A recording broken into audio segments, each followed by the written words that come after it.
caminho, perguntou aos discípulos: quem dizem os homens que eu sou?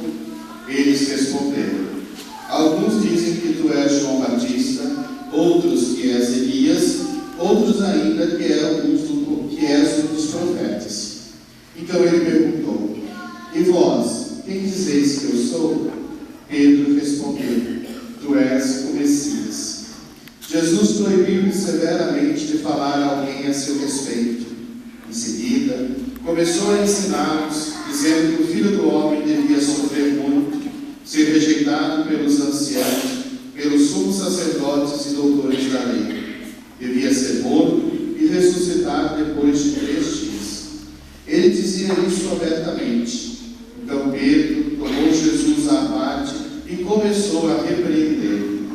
Jesus voltou-se, olhou para os discípulos e repreendeu a Pedro, dizendo: vai para longe de mim, Satanás.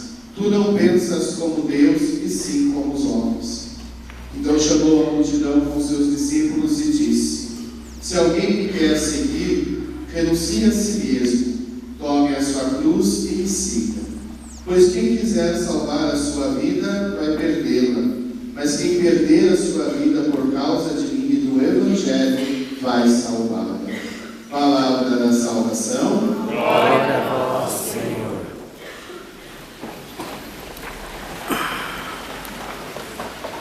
O Senhor abriu os ouvidos, não lhe resisti, nem voltei atrás.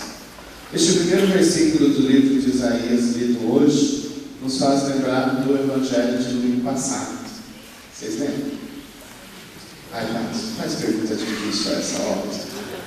O Evangelho do domingo passado dizia que levaram um homem a Jesus Cristo que era surdo e, como consequência, tinha dificuldade para falar. E Jesus o curou. Lembrando daquele homem, lembrando desse texto, nós vemos que Deus nos quer ouvindo muito bem. Deus quer que nós tenhamos uma clareza bem grande para ouvir a sua mensagem, para que saibamos realmente o que devemos fazer.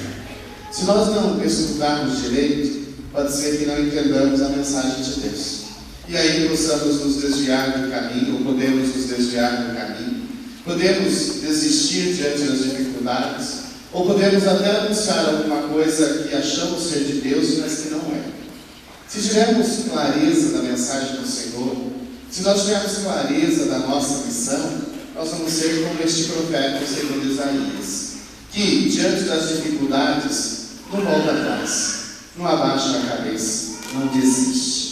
Esse profeta tem uma clareza na sua missão, que ao ponto de ele chegar e dizer: ofereço as costas para me baterem, as faces para me arrancarem a barba, não desvio o rosto de movetões e dos parados. Ou seja, não há sofrimento ou perseguição ou maltrato que vai me fazer desistir de Deus, porque Deus é o meu auxiliador. Completa essa reflexão o Evangelho de hoje, quando Jesus Cristo, caminhando por Cesareia de Filipe, gente, cá entre nós, Jesus não sossega, não. Estão reparando nesses evangelhos, últimos domingos que nós temos lido, todos os evangelhos começam dizendo: Jesus estava passando por algum lugar. E aí já nos ensina que Jesus não fica parado. Jesus vai ao encontro. Jesus vai aonde as pessoas precisam. Esse de hoje, Jesus continua caminhando e pergunta para os seus: o que estão falando de mim também? Depois de tanto que ele aprontou alguma coisa, estão comentando, né? E aí os discípulos dizem: já que o Senhor perguntou, eu vou falar um monte de coisa, mas nenhuma delas verdadeira. Quem dizem que Jesus Cristo é? O que dizem de Jesus? Ele é a ressurreição de um grande personagem do passado, João Batista, Elias, um grande profeta. E aqui nós já percebemos como aqueles que falavam de Jesus não tinham ouvido claramente, porque falavam daquilo que eles tinham ouvido outros falarem, e não daquilo que eles presenciaram, não ouvido da palavra de Jesus Cristo, da boca de Jesus Cristo. Por isso, a resposta é errada, a resposta é incerta. Aí Jesus olha para os seus e diz: tá, e para vocês, quem eu sou? Pergunta crucial. E a resposta de Pedro é uma profissão de fé. Eu fico imaginando que deixa Jesus com um sorriso de orelha a orelha. Para nós, Senhor, Tu és o Messias. Fico imaginando, né, tem professores aqui na missa agora, né? Ensinou o seu aluno durante o semestre, chegou no final do semestre para fazer a prova. E o aluno disse: eu sei tudo. Sorriso do professor, aprendeu a lição. E agora eu posso dar um passo. Agora eu posso dar uma outra lição. E é o que Jesus Cristo faz. Já que vocês sabem que eu sou o Messias, então vocês vão descobrir agora o que vai acontecer com o Messias. E aí é onde desanda a coisa, né? Porque aí Jesus diz: olha, o Messias vai ser perseguido, vai ser preso, julgado, condenado, morto e vai ressuscitar. E aí vem aquele aluno exemplar e diz: Senhor, faz isso não combina com aquilo que nós queremos. Porque nós não queremos sofrimento, nem a morte.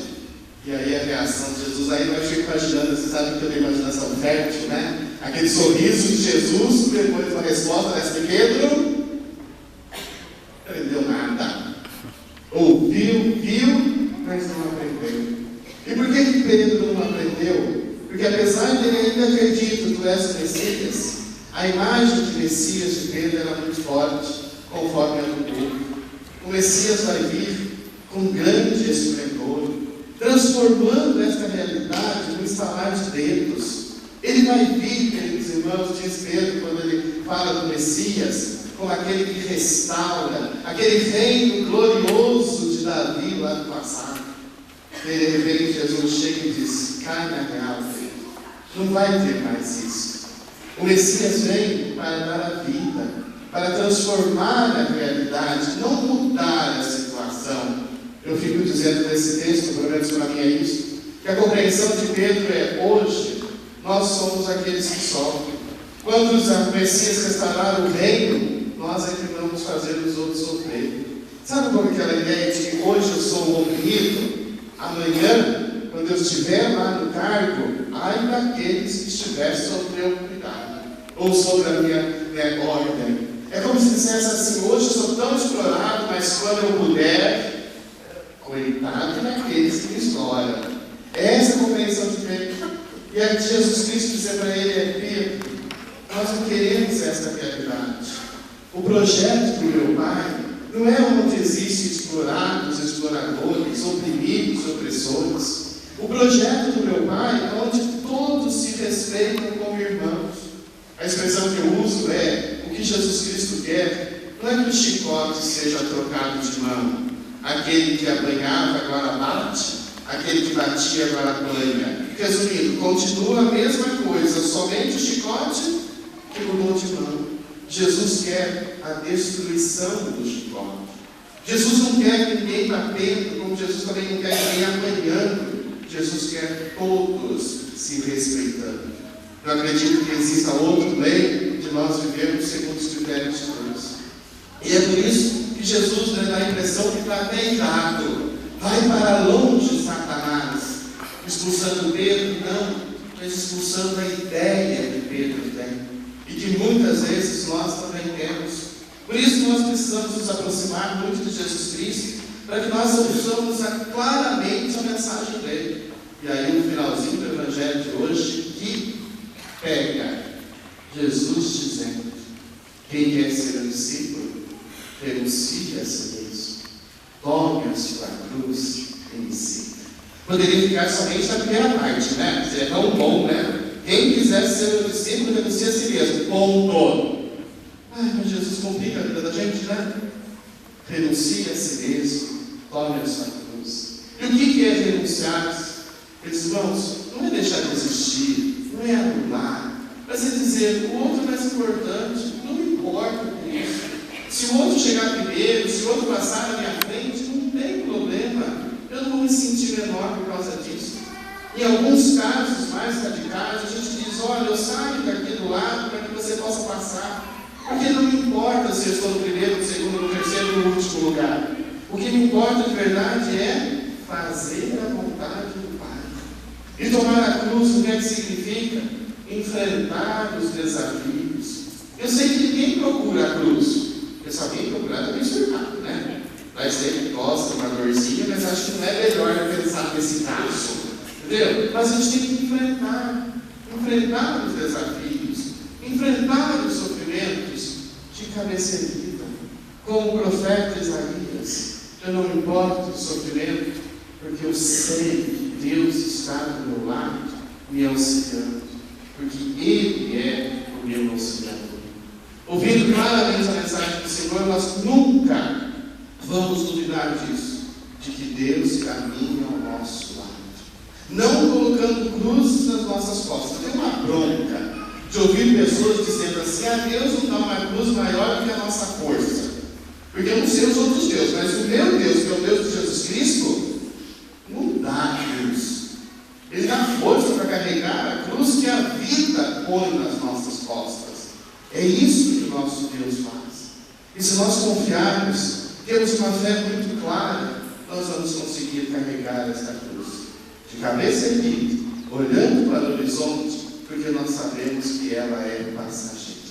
E essa fé que precisamos e que aqui celebramos, que precisa ser transformada no dia a dia de nossas vidas. E aí a carta de São Tiago é muito clara, dizendo para nós que uma fé sem obra não significa nada. Por isso nós precisamos praticar. E o exemplo que Tiago dá é muito claro, né? Se chega alguém para nós e diz: estou com fome, o que nós podemos fazer? Vai em paz, Deus acompanha, vai mudar o quê? Ou então a gente diz: também mas é um terço comigo, a pessoa deve olhar para nós e querer matar, né? Ou então alguma pessoa deve pensar: bem que o terço poderia ser as contas, entendeu? Cada conta uma bolacha.